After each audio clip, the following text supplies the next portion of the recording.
नमस्कार दोस्तों, एक बार फिर से आपका स्वागत है target with Goswami YouTube channel में। मैं सुनील गोस्वामी आशा करता हूँ आप सब अच्छे होंगे, कुशल मंगल होंगे। 2024 का महत्वपूर्ण करंट अफेयर की सीरीज हमने स्टार्ट की, जिसमें अभी तक हम सेट 4 तक हम कर चुके हैं। आपने वीडियोस नहीं देखे हैं तो लिंक डिस्क्रिप्शन में है। ये सेट 5 है, बहुत ही महत्वपूर्ण जो रिवीजन सीरीज हमने स्टार्ट की है। इसमें सारे के सारे इंपॉर्टेंट क्वेश्चन समायोजित हैं। तो चलिए शुरू करते हैं। फर्स्ट क्वेश्चन है, यूनाइटेड कप जो टेनिस का कप है 2024 का खिताब किसने जीता है? तो आप सबको बता दूं, यूनाइटेड कप है जो टेनिस का, ये जर्मनी ने जीता है पोलैंड को हराकर। नेक्स्ट हमारा क्वेश्चन है, मलकानगिरी हवाई अड्डे का उद्घाटन किस राज्य में किया गया है? तो ये उद्घाटन किया गया है ओडिशा के अंदर।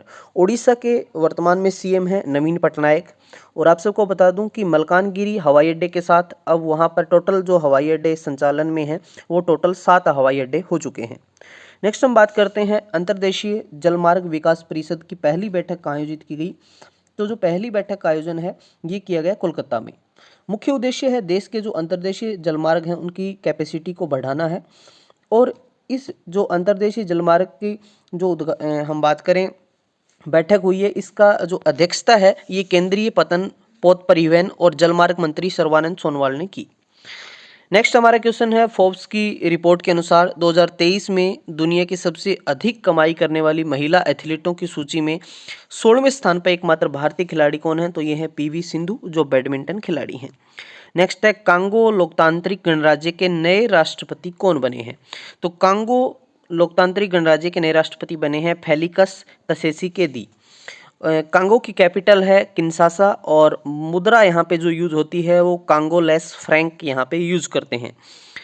बेटी बचाओ बेटी पढ़ाओ की ब्रांड एम्बेसडर पिंकी को बनाया गया है।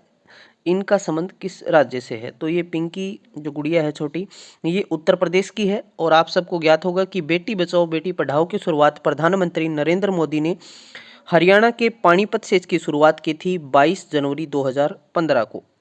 क्लियर है? नेक्स्ट हमारा इंपॉर्टेंट क्वेश्चन है, किस देश ने लक्षद्वीप में अलवणीकरण कार्यक्रम शुरू किया है? आप सबको पता होगा लक्षद्वीप जो हमारा एक केंद्र शासित प्रदेश है, यहाँ पर समुद्र का जो पानी है वो खारा, आप सबको पता है खारा पानी होता है। पीने के पानी की बहुत ज़्यादा समस्या है। तो इस पीने जो समुद्र का पानी है इसको ही क्या है, पीने का पानी बनाने की जो विधि है लवणीकरण, ये किसके पास है? इजराइल देश के पास है। तो इजराइल यहाँ पे ये सुविधा जो है शुरू की है यहाँ पर। क्लियर है? और लक्षद्वीप को हम जो है एक टूरिज्म के उद्देश्य से इसको बहुत ज़्यादा सरकार प्रमोट कर रही है। राजस्थान में इंदिरा रसोई का नाम बदल क्या रखा गया है? देखिए 2020 में अशोक गहलोत जो कांग्रेस की सरकार थी, इन्होंने इंदिरा रसोई जो शुरू की, जिसमें पर प्लेट 8 रुपये जो चार्ज रखा गया था। तो अब उस योजना को जब अब बीजेपी की सरकार बनी है तो श्री अन्नपूर्णा रसोई योजना इसको नाम चेंज कर दिया इंदिरा रसोई से। अटल बिहारी वाजपेयी सेवरी नहवा सेवा सेतु किस राज्य में स्थित है जिसका उद्घाटन पीएम मोदी के द्वारा किया जाएगा? तो ये महाराष्ट्र के अंदर है। जो हम बात कर रहे हैं कौन सा, सेवरी, जो अटल बिहारी वाजपेयी सेवरी नहवा सेवा सेतु है। तो ये जो है टोटल हम इसकी लंबाई की बात करें तो 21.8 किलोमीटर लंबा 6 लाइन का ये सेतु है, पुल है। और जो समुद्र के ऊपर इसकी टोटल लंबाई है वो 16.5 किलोमीटर है। ठीक है, तो महाराष्ट्र में है और महाराष्ट्र के सीएम है एकनाथ शिंदे। नेक्स्ट हमारा इंपॉर्टेंट क्वेश्चन है, फाल्कन 9 रॉकेट। देखिए ये फाल्कन 9 रॉकेट है, ये स्पेस एक्स की रॉकेट है। और इससे जो लॉन्च होने वाला भारत का पहला उपग्रह है वो GSAT-20 है। देखिए GSAT-20 को जो है किसने लॉन्च किया है? इसरो की एक कंपनी है new space India limited, NSIL है जो, इसने जो है फाल्कन 9 जो स्पेस एक्स का रॉकेट है इसका इस्तेमाल करके जो GSAT-20 है इसको लॉन्च किया है। और GSAT-20 इसका जो मुख्य उद्देश्य है इसका है हाई स्पीड ब्रॉडबैंड इंटरनेट की सुविधा के लिए और डिजिटल वीडियो ट्रांसमिशन और ऑडियो ट्रांसमिशन के लिए इसको भेजा गया है। ठीक है, लॉन्च किया गया है इसको उपग्रह को, GSAT-20 को। ठीक है, नेक्स्ट हम बात करते हैं, राम मंदिर राष्ट्र मंदिर एक सांझी विरासत नामक पुस्तक का विमोचन किसने किया? तो ये आरिफ मोहम्मद खान ने किया है। ठीक है, नेक्स्ट हम बात करते हैं, जनवरी 2024 में किस देश के प्रधानमंत्री पेटर फियाला गुजरात में आयोजित 10वीं वाइब्रेंट गुजरात वैश्विक निवेश शिखर सम्मेलन में मुख्य अतिथि थे? तो चेक गणराज्य के जो पीएम है पेट्रे फियाला, ये आए हैं। इसमें 10वीं वाइब्रेंट गुजरात वैश्विक जो निवेशक शिखर सम्मेलन है, और इस शिखर सम्मेलन का जो हम बात करें, जो मुख्य उद्देश्य है वो है भविष्य का प्रवेश द्वार। ठीक है। और चेक गणराज्य की कैपिटल की बात करें तो प्राग इसकी कैपिटल है, और ये यूरोप महाद्वीप में ये पड़ता है चेक गणराज्य। किस राज्य की लांजिया सोरा पेंटिंग को जीआई टैग मिला है? तो ये ओडिशा राज्य की पेंटिंग है, लांजिया सोरा पेंटिंग। अब इसके बारे में बात कर लें। देखिए, लांजिया सोरा जो पेंटिंग है, ओडिशा के जो सोरा आदिवासी हैं ये इस पेंटिंग को बनाते हैं, इनसे जुड़ी हुई है, और ये दीवार पे भित्ति चित्रों की एक शैली है। ठीक है। नेक्स्ट हम बात करते हैं बीमस्टेक की। बीमस्टेक की बात करें तो बीमस्टेक के महासचिव का पदभार इंद्रमणि पांडे, ये भारतीय हैं। इंद्रमणि पांडे 1990 के आईएफएस अधिकारी हैं। इनको पहले भारतीय हैं जो बीमस्टेक के महासचिव बने हैं। बीमस्टेक की स्थापना 6 जून 1997 को हुई थी। क्लियर है?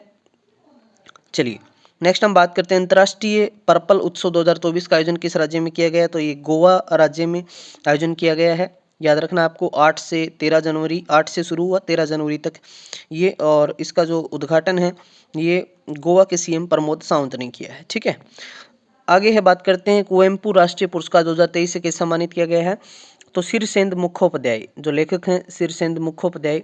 देखिए, कुवेम्पू राष्ट्रीय पुरस्कार से क्यों सम्मानित किया जाता है आपको बता दूं। देखिए, इसमें क्या होता है कि जो लेखक है, जो भी लेखक है उसका भारतीय भाषा में कितना महत्वपूर्ण योगदान है, तो उस योगदान के लिए ये दिया जाता है। जनवरी 2024 में दुनिया का सबसे बड़ा लिथियम भंडार किस देश के सोल्टन सागर में मिला है? तो ये कैलिफोर्निया यूएसए के अंदर ये लिथियम का भंडार मिला है, और जो यूएसए का जो ऊर्जा विभाग है उसी ने इसकी खोज की है। याद रखना है आपको। ठीक है। यूएसए का जो ऊर्जा विभाग है इसी ने इसकी खोज की है।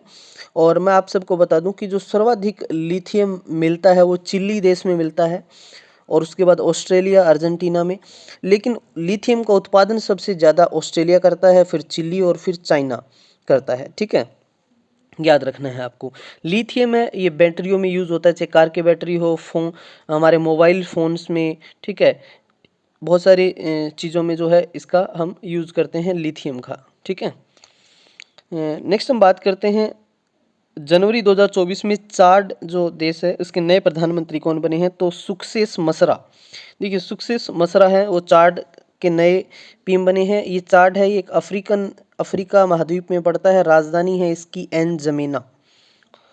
नेक्स्ट हम बात करते हैं किस राज्य सरकार ने आपदाओं की पूर्व चेतावनी के लिए राहत वाणी केंद्र लॉन्च किया है? तो ये उत्तर प्रदेश सरकार ने किया है।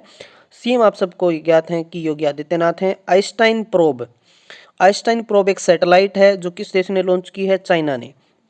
आप सबको ज्ञात है कि आइंस्टाइन है जो एक बहुत बड़े वैज्ञानिक थे, तो इन्हीं के नाम पर ये EP Einstein probe satellite launch किया चाइना ने।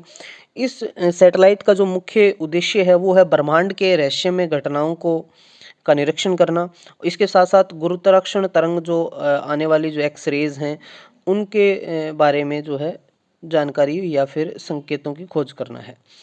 तो ये थे सेट नंबर 5 के मोस्ट इंपॉर्टेंट क्वेश्चन। आशा करता हूँ ये सीरीज़ आपको अच्छी लग रही होगी। तो एक कमेंट जरूर करें कि सीरीज़ को कंटिन्यू रखें या ना रखें। सारे बच्चे कमेंट करें वीडियो कैसे लग रहे हैं आपको। चैनल पे नए हैं तो चैनल को सब्सक्राइब करें। पीडीएफ फाइल के लिए आप टेलीग्राम से जुड़ सकते हैं, टेलीग्राम का लिंक डिस्क्रिप्शन में है। मिलते हैं नेक्स्ट वीडियो में, तब तक के लिए धन्यवाद। जय हिंद, जय भारत।